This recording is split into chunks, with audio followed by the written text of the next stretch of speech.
अस्सलाम वालेकुम दोस्तों। आज मैं आई हूँ अपने पोल्ट्री फार्म पर। आज मैं बहुत दिनों के बाद अपने पोल्ट्री फार्म पर आई हूँ और थोड़ा सा व्यस्त थी किसी काम में, मशरूफ़ हो गई थी तो वीडियो भी नहीं डाल पाई हूँ। तो चलिए अब आज फिर शुरू करती हूँ। देखिए माशाअल्लाह आज 22-23 दिन का मेरा बच्चा हो गया है और 23 दिन में मेरा बच्चा हो गया है 19 दिन का। ये देखिए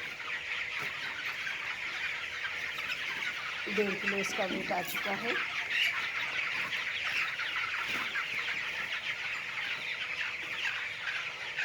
बस आप इसी तरीके से मेरा साथ देते रहिए ताकि मैं भी अच्छे वीडियो बनाती रहूँ और ऐसे ही तरक्की करती रहूँ। आप लोगों से दुआओं की गुजारिश है, मेरे लिए दुआ करते रहिए कि अल्लाह ताला मेरे कारोबार में तरक्की दे और ऐसे ही मेरा कारोबार चलता रहे माशाअल्लाह।